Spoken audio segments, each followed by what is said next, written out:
कर दे, छोड़ दे। जिन बातों से गुरु दुख पावे उन बातों को दूर भगावे। उनको फेंक देते, कितना अच्छा लगता, छोड़ दे उन सब चीजों को। अब जैसे शुगर के मरीज को अब मीठा तो अच्छा लग गया उसने, और डॉक्टर कहे भाई शुगर तो मरीज ये मीठा नहीं खाएगा, ना मिठाई ना चीनी, और वो फिर भी डॉक्टर की आज्ञा का पालन नहीं करता तो मरेगा फिर, और क्या इलाज है। तो चीनी मीठी तो लग रही है, इसमें कोई शक नहीं, मीठी भी है, लेकिन उसके लिए विष है। तो ऐसे ही भक्ति मार्ग में गुरु जी की आज्ञा का पालन ना करना विष के तुल्य आपकी भक्ति को नष्ट कर देता है। गुरु के सम्मुख वचन ना कहे, सो ससरैनी गैनी सुख ले। गुरु जी के सामने एंड बैंड नहीं बोला, क्योंकि गुरु जी के सामने जैसे भगवान के पास जाना होता है, ऐसे ही दृष्टिकोण से आना चाहिए।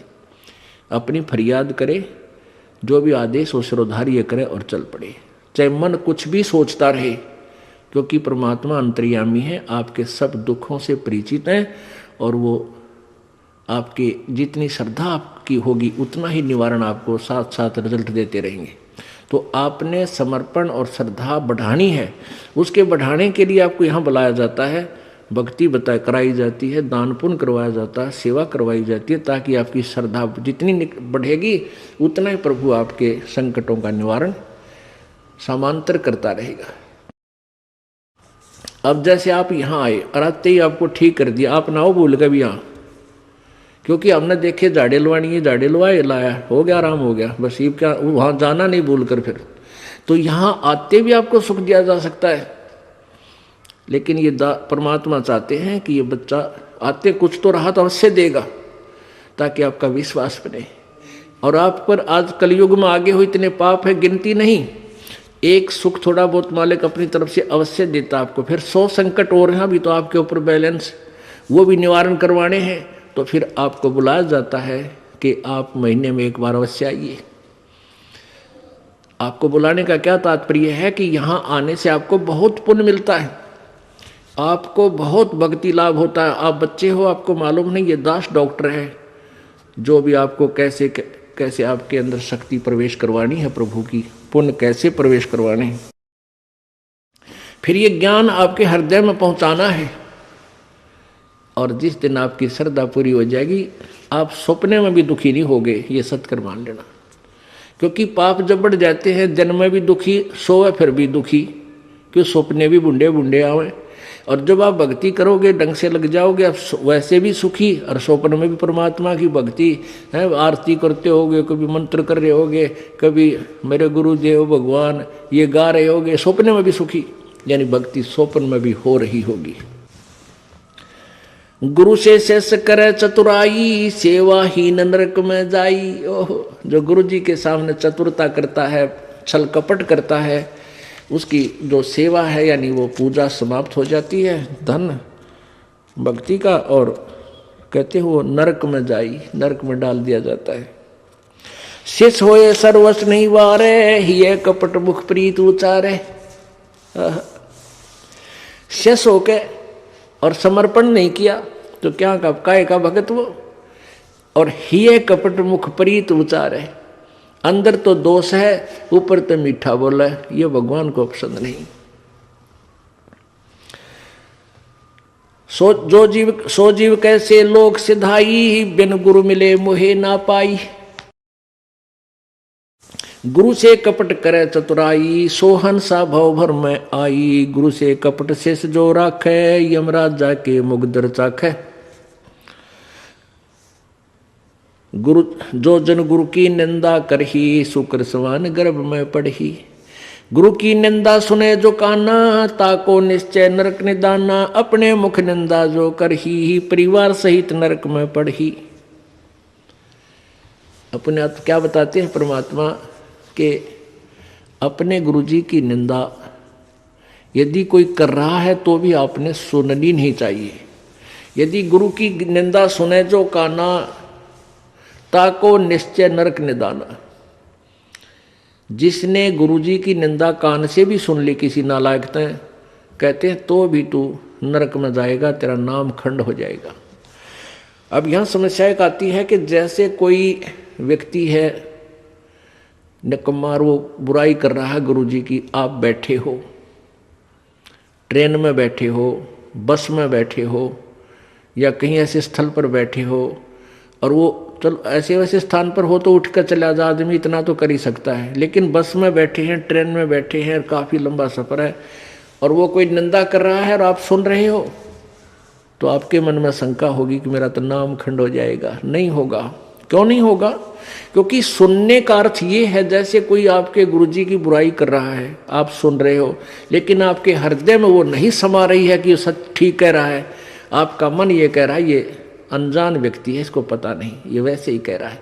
आपके हृदय में उसके हाँ में हाँ नहीं बनी, तो आपने सुनकर भी नहीं सुनी। ये इनमें बहुत अंतर होता है एक एक बात में। और यदि आप उसके कहने से आपके हृदय में ऐसा आ गया कि हो सकता है हमारे गुरुजी ने ऐसा गलत काम कर ही दिया हो, तो आपने सुन ली, वो सुन ली, और आपके मन में स्वप्न में भी नहीं आए कि ये जो कह रहा सच्ची हो सकती है, तो आपने नहीं सुनी, तो आपको दोष नहीं। गुरु की निंदा सुने जो काना, ताको निश्चय नरक निदाना, अपने मुख निंदा जो करही, परिवार सहित नरक में पड़ही। गुरु को तजय भजय जो आना, ताक पशुआ को फोकट ज्ञाना। ओए होए, अपने गुरु को छोड़कर और दूसरे में आस्था बनाता है।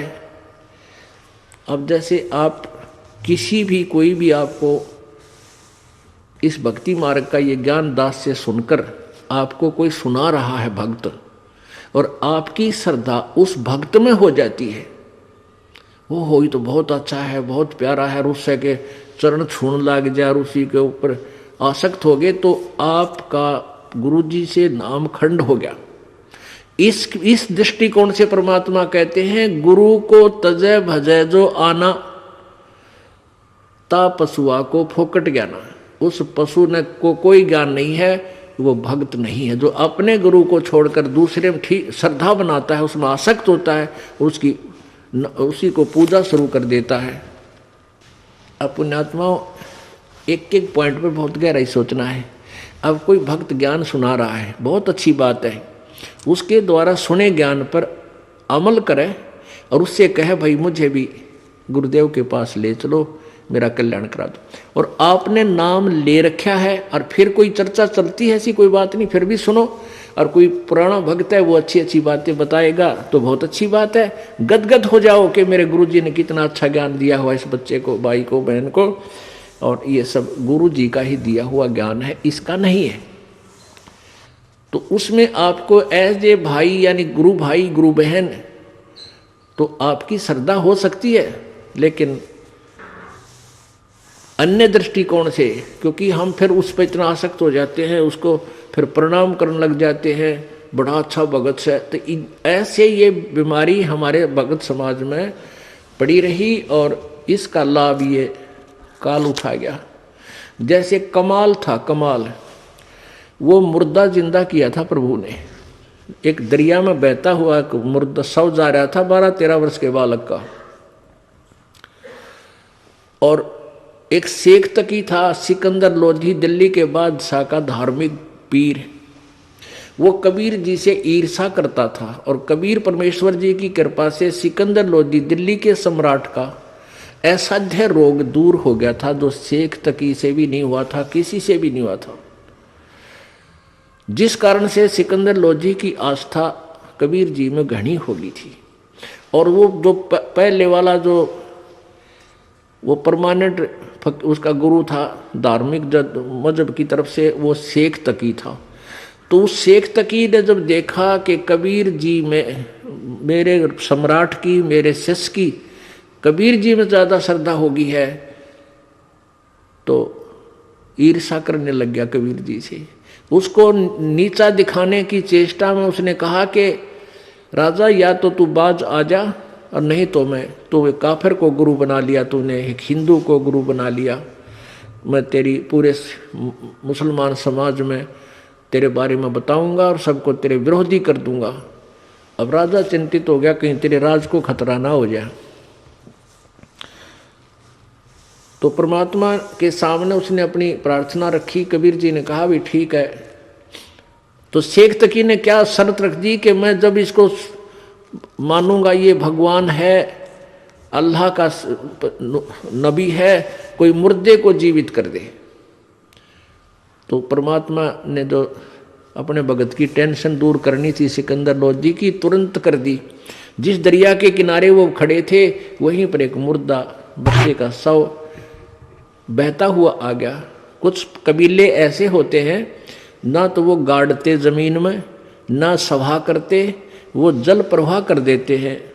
मृत्यु होने के बाद के पशु जीव जंतु इसके शरीर का मांस खा कर दुआ देंगे। ऐसे सुसज्जित एक बना करके प्लेटफार्म सा, फ्लोट सा, एक घास फूस का जो तैरता रहे ऐसा बना देते हैं, बेड़ा सा, उसके ऊपर शव को लुटाकर और चलता कर देते। तो उसी समय वो लड़के का शव आ गया। परमेश्वर कबीर जी ने अपनी शक्ति से उसको जीवित कर दिया था। तो सभी ने कहा कमाल कर दिया, कमाल कर दिया। उसका नाम कमाल रख दिया और उस बच्चे को अपने साथ अपने बालक रूप में, शिष्य रूप में रख लिया। अब वो युवा बालक हो गया। कुछ दिनों के बाद 10-15 साल में 20-25 वर्ष की आयु का हो गया।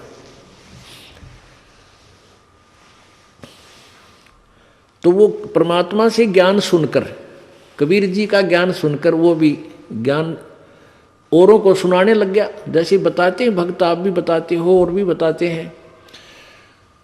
अब जवान लड़का था, अच्छी आवाज थी, बढ़िया गला था, परमात्मा की वाणी गा गा के इतने सुरीले ढंग से सुनावे। तो जो परमात्मा कबीर जी के शिष्य थे वो 64 लाख, उनमें से बहुत सारे कमाल जी के ऊपर आसक्त हो गए। ओहो कमाल तो भाई कमाल है, तेरा नाम भी कमाल, तेरा काम भी कमाल, और भाई तो गुरु जी से भी बढ़कर हो गया। ओहो आप तो गुरु जी से भी अच्छी जो है ना ज्ञान सुनाते हो। अब इस बात से वो कमाल फूल गया, वो यानी उसमें अभिमान छा गया। और कबीर जी परमात्मा उसको बार बार धिक्कारते थे, उसको धमकाते थे कि निकम्मे तू अपना कर्म बना ले और प्रभु मत बनाए। लेकिन ये प्रभुता की भूख इतनी बुरी होती है, जीव नरक जाना स्वीकार कर लेगा, प्रभुता छूटे नहीं। कहते हैं राज तजना सहज है, सहज त्रिया का नेह, और मान बढ़ाई ईर्षा दुर्लभ तजनाई। और जब तक ये नहीं तजे जाएंगे इतना भगवान नहीं मिले। तो हम निकले भगवान के लिए, हमें पता है मनुष्य जीवन मिला भगवान प्राप्ति के लिए, और फिर उसमें कोई वस्तु बाधा है उसने फेंक दे तुरंत तोड़ के,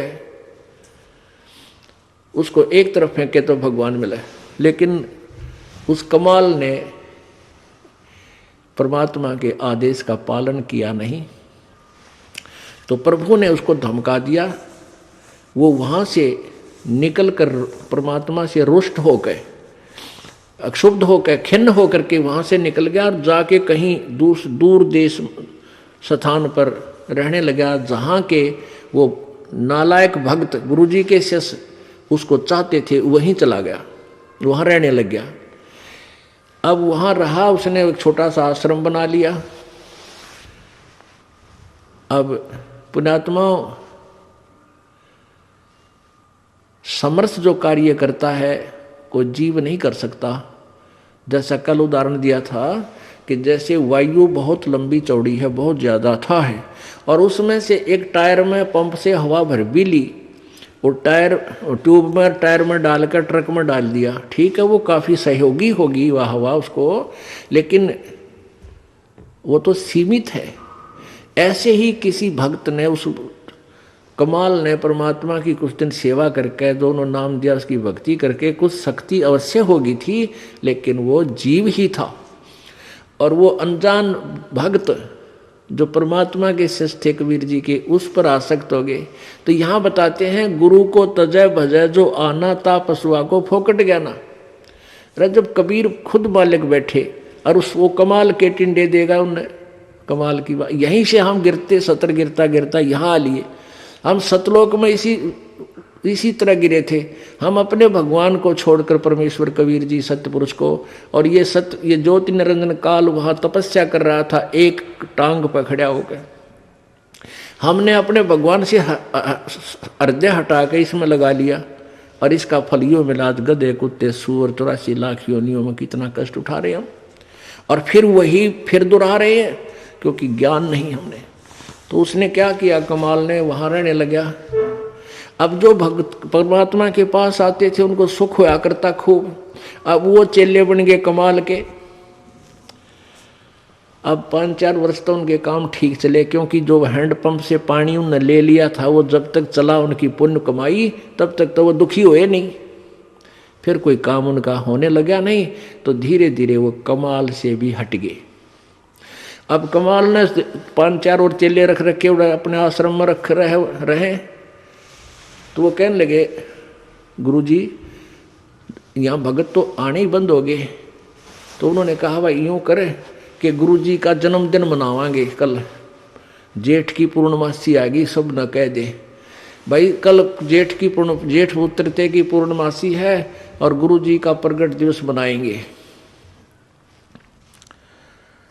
और खीर खार बनावांगे, भंडारा करेंगे। सभी गांव वालों दूध लाइयो, दूध पहुंचाना। अब पहले कोई समागम करता था तो गांव वाले खुश होकर दूध ले जाते थे और ठोक देते थे ड्राम के ड्राम। अब किसी का लाभ होया नहीं, सारे बयान बैठी होगी, दूध रहा ना ढंगता, तो सब कपटी हो गए। अब सब ने सोचा भी बखत से दूध डालावांगे और ना डाल कावांगे तो यू नाराज हो जाएगा, कदे शराब स्वरूप ना दे दे। कमाल है। और प्रत्येक के मन में, क्योंकि परमात्मा कबीर जी खेल खेलते हैं। अब वो जो भगत थे गांव वाले, जो 50, 60, 100 जितने भी थे, उन्होंने सबके मन में के दुर्भावना आ गई कि बखत तो उठ कर सबसे पहले मुंह अंधेरे जाऊंगा और दूध की जगह पानी का लोटा डालूंगा। किसने बेरा पट्टा है। अब सुबह सुबह लाग गई लाइन, महाराज जी सत साहेब, कहाँ भाई सत साहेब, आज दूध लाए हैं, डाल दो भाई वहाँ ड्राम में जो पहले कराया करते। अब कपड़ा उठावें और पानी तरड़ा डालें। गुरु जी ने महाराज जी ने पता लग जाएगा हाँ डाल रहा है कुछ, दूध डाल गया। एक आधे भगवान ने उसमें दो चार दूध भी डाल दिया होगा। कमाल बोला भाई आता दूध बहुत आ गया और बच्चों खीर बना लो। अब वो लग गए खीर बनाने, वो ड्राम पानी का भरा, थोड़ा बहुत दूध उसमें कितना गिर गया को भगवान। तो कहने लगे गुरुजी तो सारा पानी का फुल भरा है। कुमार बोला झूठ बोलो, देखा जाएगा सारा पानी का भरा हो, किसकी खीर बनी थी। इतना शर्मिंदा हो गया, रात्रि में उस आश्रम ने छोड़ के पता नहीं कित मरिया जाके छोड़ चल गया। तो इस प्रकार परमात्मा कहते हैं अब आप भी मरिया और उन शिष्यों उन पुण्यात्माओं को ले डूबा, नकमी आत्मा जो परमात्मा से जुड़ी थी। गुरु को तजय भजय जो आना, तापसुआ को फोकट ज्ञाना।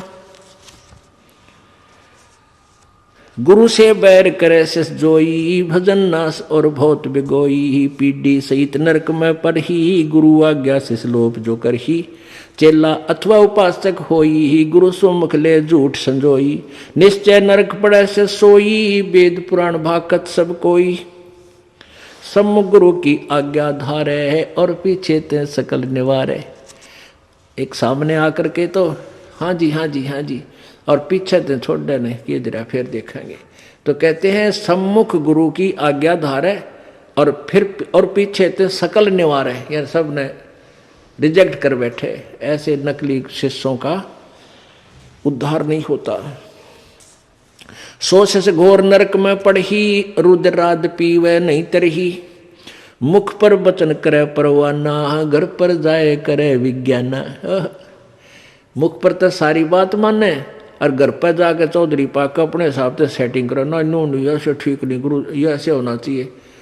तो परमात्मा कहते हैं आप जीव हैं और जीव संज्ञा में ही रहना चाहिए। आपने परमात्मा की आज्ञा में कोई भी दोष नहीं निकालना चाहिए, फाइनल हो। अब गुरु जी की आज्ञा देगा आपको। हम क्या आज्ञा देते हैं भाई, बीड़ी मत पीना, शराब मत पीना, तम्बाकू मत पीना, बुराई ना करना, चोरी मत करियो, रिश्वत मत लेना, भगवान पर विश्वास रखना, भक्ति करना, आनुपाशा मत करना। और ये सारी ही ना करने की है। और ये आज्ञा पालन करने की है। और ये भी नहीं करोगे फिर भगत कैसे, व्यर्थ। मुख पर वचन करे परमाना, घर पर जाए करे विज्ञाना। जहाँ जावे ता निंदा करही, सोच घोर नरक में पड़ही। ऐसे शेष को ठाहर नाही, गुरु विमुक्त लोचत मन माही। वेद पुराण कहे सब साखी, साखी शब्द सब है यूं बाकी। मानुष जन्म पाए कर खोवे है, सतगुरु विमुखा युग युग रोवे। अब सतगुरु से विमुख होने वाला कहते हैं युग युग रोएगा।